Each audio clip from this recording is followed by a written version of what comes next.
parole à M. Abichère.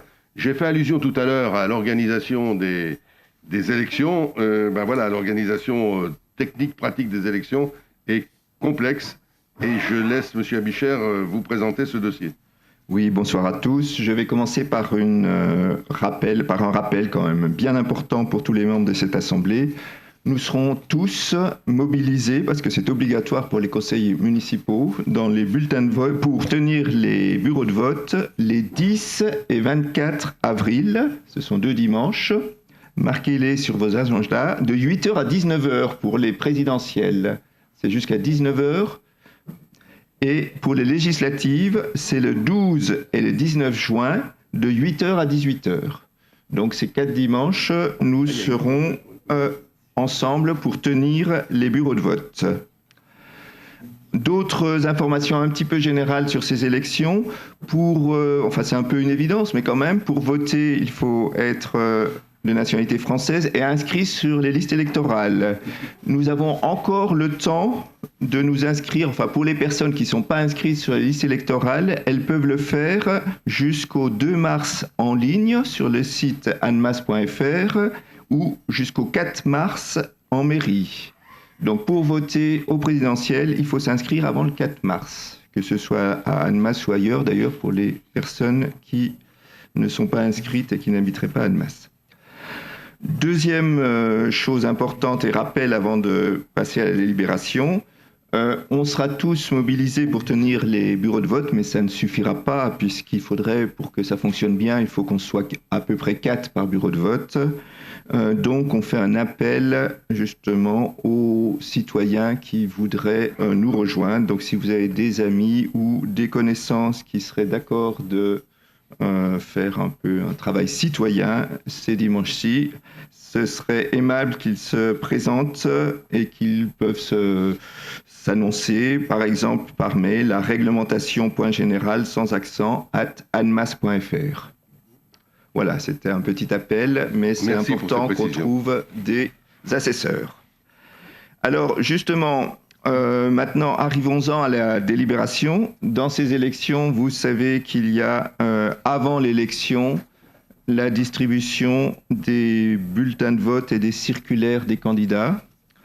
Lors des élections de 2021, le gouvernement a été très critiqué parce que, je ne sais pas si vous vous souvenez, que ça s'est mal passé. Ça a été confié à des entreprises privées et il y a eu beaucoup de problèmes de distribution des bulletins de vote et des professions de foi, comme on appelle ça, les circulaires.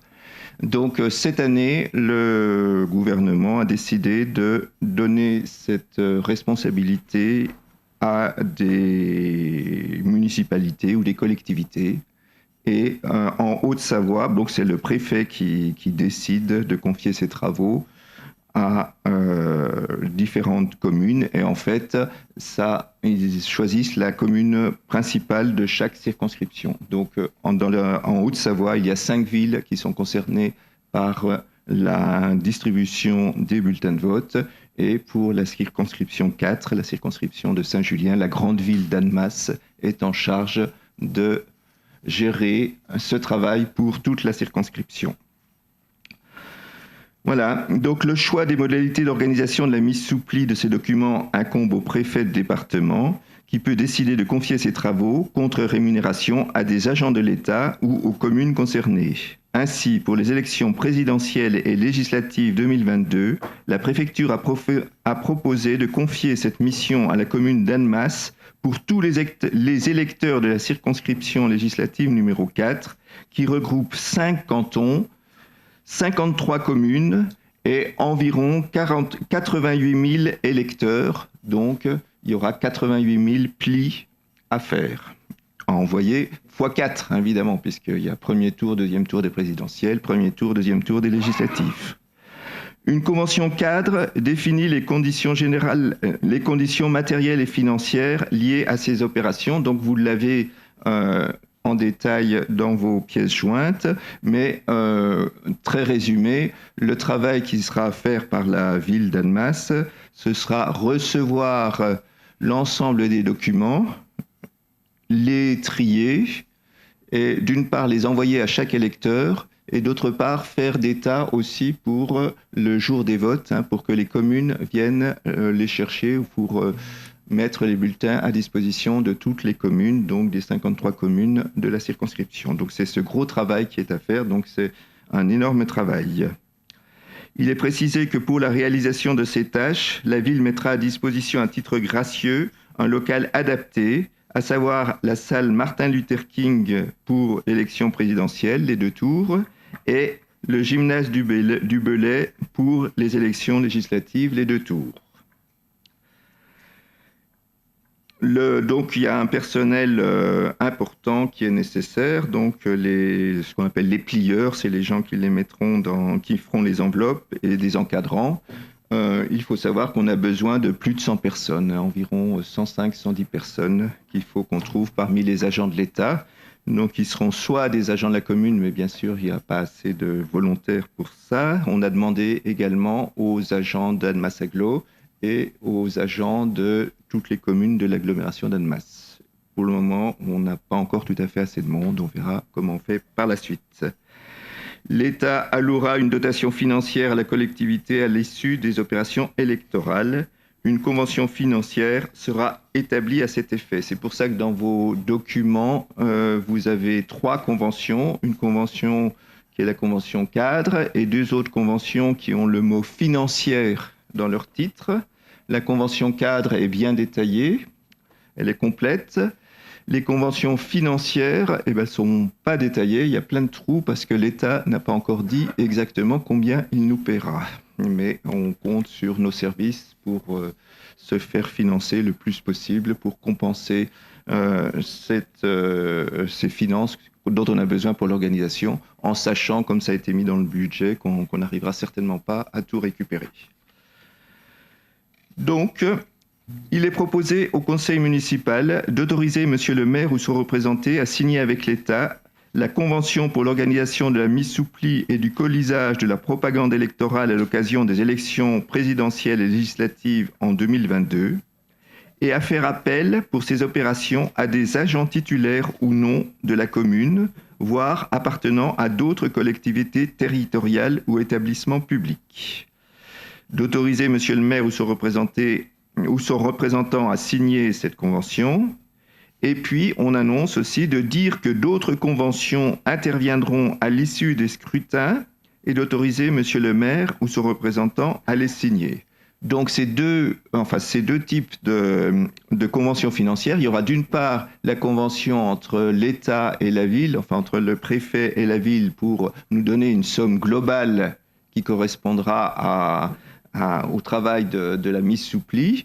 Et ensuite, nous, on a d'autres conventions à signer avec ou bien l'agglo ou bien les autres communes pour, sur cette somme globale, dédommager les autres communes, donner une petite partie de la somme globale aux autres communes qui auront mis des agents à disposition. Voilà de quoi il s'agit. Merci beaucoup. Je me pensais là que pour l'instant on s'est adressé, c'est vrai qu'on n'a pas les 100 et quelques personnes, je crois qu'on tourne autour de 70, 80. Oui, on est à peu près, oui. Bon, ouais. Ça dépend des dimanches, parce qu'il y a 4 dimanches. Oui, voilà. On peut quand même s'adresser aux communes des autres cantons. On pourrait aller voir Saint-Julien. On peut s'adresser aux communes du canton de Frangy, Saint-Julien et de Seyssel. Bien sûr. Annemasse, c'est pas si loin que ça. Et, voilà, je pense qu'il faudra le faire. Je crois que si on veut arriver à cela, il faut qu'on prenne cette initiative. Madame Mecca ? Oui. Oui, en effet, de toute manière, le nombre de personnes nécessaires est un peu inquiétant. Donc, ça va être un lourd travail qu'il y aura à préparer. Petite question simplement, y aura-t-il une nouvelle carte d'électeur ? Allons-nous recevoir ? Est-ce que les Annemassiens sont au courant qu'il y aura une nouvelle carte d'électeur pour ces élections ? Oui. Monsieur Velli, je vous laisse la parole. Oui. Effectivement, je pense que vous avez pu aussi constater comme moi qu'il y a un post qui est passé sur Annemasse officielle hier ou aujourd'hui, indiquant qu'on allait tous recevoir des nouvelles cartes et qu'il fallait détruire l'ancienne. Voilà. D'accord. Ok. Et il n'est pas possible, du coup, vous n'avez pas la possibilité du tout de prendre des contractuels quoi, pour cette mission-là? Si, vous pouvez? Des contractuels, oui. Bien sûr. D'accord. Simplement, après, il faut Mais ils ne faire font un pas contrat. partie déjà du personnel des mairies, quoi, des communes. Vous pouvez Non, prendre des contractuels qui sont... Non. Ici, les deux. D'accord. Oui. Le but, c'est d'essayer de prendre des volontaires dans les agents de l'État ou des collectivités territoriales qui existent, qui sont là et qui sont volontaires. Et puis, Sinon, bah, c'est possible, mais imaginez que il faut faire un contrat spécifique, il faut établir une fiche de salaire spécifique. Alors pour les gens qui sont employés aujourd'hui, qu'ils soient titulaires ou contractuels, ça se met très simplement sur leur feuille de paye habituelle. Voilà. Bon, c'est pour ça qu'on privilégie d'abord les personnels Oui, employés. Tout à fait. Ça dure je pose juste cette question parce qu'il y a le montant de rémunération là, des agents qui vont participer, il est à 540 €, je crois. Alors, 540 €, c'est pour les superviseurs. Hein. C'est-à-dire que... Non, c'est aussi pour ceux qui mettent sous pli. Non, les plieurs, ils sont surtout rémunérés par le nombre de plis qu'ils font. Donc voilà, et les superviseurs sont au forfait pour maximum 540 €. Pour ceux n'assurant que l'exécution de la mise sous pli ne pourra excéder le premier niveau de l'indemnité pour travaux supplémentaires des agents publics qui est à chaque tour et pour chaque élection à 540 €. Donc c'est aussi marqué pour les Oui, mais c'est pas 540, ça peut pas dépasser 540. Ça peut pas dépasser. Voilà. Alors que les superviseurs ont 540. D'accord, mais du coup ça prend combien de temps toute cette organisation, ça va prendre... Alors, c'est déjà commencé. L'organisation, il y a des réunions régulières. Aujourd'hui, c'était la 5e réunion entre les responsables des services et les responsables de la préfecture pour mettre tout ça en place. Maintenant, la mise sous pli, elle se fera au dernier moment. C'est toujours pareil. Ce qui est très embêtant, c'est que les candidats, bon, il y a une certaine logique, ils donnent leur profession de foi au tout dernier moment. Et alors, ils ont des délais là, je ne connais pas les délais exacts, mais c'est vraiment sur la dernière semaine que ça se fait. Hein. La question de Mme Meïka, c'est que quand quelqu'un vient, combien de temps son travail va durer? Disons, alors peut-être... On estime autour de 4 heures. 4 heures. 3 et 4 heures. Il a juste besoin de travailler 3 ou 4 heures. Oui. 4 fois. 4 fois, c'est ça. Ouais. Merci. Pas d'autres questions. On peut valider cette délibération. Est-ce qu'il y a des votes contre, des abstentions? Merci beaucoup.